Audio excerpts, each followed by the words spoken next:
One thing that's great about Karl Joseph is how he could really see the play ahead of time, read the field, and play zone well.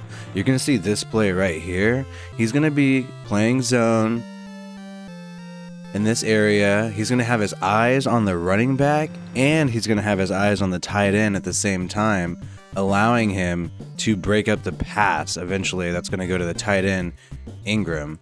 And so check this out. He's reading the running back right now with his eyes, and he still has his eyes peeled on this tight end right here, able to recognize the QB, where Colt McCoy is going to go with the decision. And look at this guy breaking up a pass in the end zone. Had it not been for Joseph, that would have been a straight up touchdown, but he makes the play.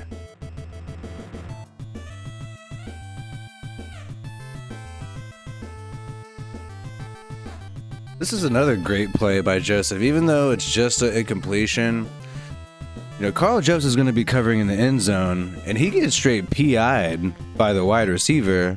But, he doesn't let that be an excuse for him, and this guy recovers and makes the play. PI'd right there, boom. Recovers back. Colt McCoy throws it. Joseph does a little PI of his own, but hey, an eye for an eye. It's an incomplete pass.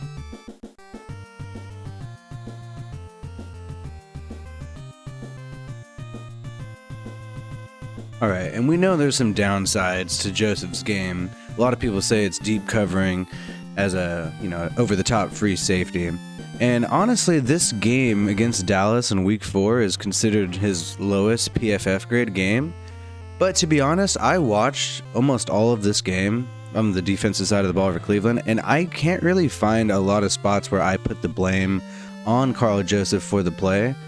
Now, this is the only one where I think you really can put it on him, and they're going to be trying to do a cover 3 over here. You have a Sandejo, I believe that's how you say his name. I'm not sure. You have him over here. And what happens is that CJ Lamb just over the middle, just straight torches them on a streak. And you'll see there's just some confusion by Joseph here. He doesn't quite know where to go. He goes to double cover Gallup over here, and then it just leaves Lamb wide open.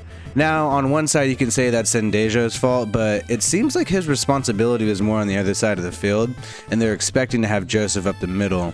And so I think there was just confusion on where to go with this play, what the play is. Not necessarily like a knock on his game athletically. It just seemed like a bad read and a misunderstanding. But this is one of the plays that I've seen in this game where it's on Joseph. That was a touchdown partially on him. This was a bad play in general, but it does show how Karl Joseph is not afraid to straight up tackle and rock an all-star QB. Normally, some people have some hesitation because they don't want to get fined. Obviously, if it's a superstar player, they'll get fined. But look at this on Aaron Rodgers.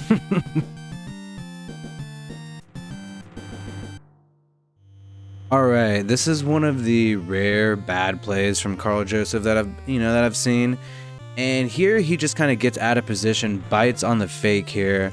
Valdez-Scantling's going to act like he's going to do sort of a corner route and go back outside, but then he's going to quickly switch his hips and take it. Right when he notices Karl Joseph bites on this outside move, boom, he cuts it back inside.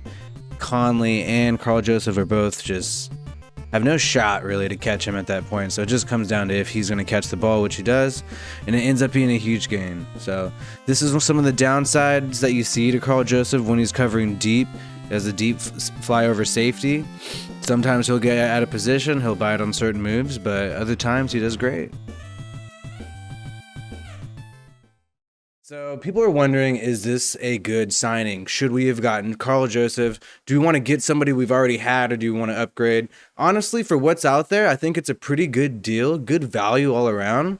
We don't know the contract details yet, but we know that Karl Joseph made $2.5 million when he signed with the Browns last year. So if he kind of waited out to test other teams in free agency, I would assume that he's going to make roughly the same, if not a little bit less, especially since this COVID reduced salary cap. Who knows? So it's not too risky of a signing at all. Now, do I think that prevents the Raiders from maybe drafting a safety? No, I don't think so. I think there's still a chance because Abram will be on his second to last year, and then you have Joseph only for 1 year. So there's absolutely no reason why, if you find a safety that you really like in the higher rounds, why not draft that person? It's only a 1 year deal, but this is a great insurance policy to have someone like Karl Joseph, who's started multiple games, has been relatively successful, but has struggled, like we've seen in some of the film, in deep coverage. And for instance, last year, that's why I showed that footage of the Giants game. It was his best coverage game, according to PFF. And also the Dallas game was considered his worst. So I wanted to check that out, see what I could find there. It's a mixed bag with these grading systems. When you look through the film too, oftentimes I wonder how they attribute certain grades to Joseph, because there's a lot of plays where he's not that involved with. And of course, the Green Bay game, I think, was a historic coverage game for the Raiders in general, because this was just a game where, like, I just felt like Gruden wanted to, like, fire everybody in coverage afterwards. That's when Mullen got the job. They got rid of Conley and switched him out for Mullen. And yeah, I mean, it was just a really gruesome day all around. Anyways, hope you enjoyed this video. Check out more. Check out the other videos.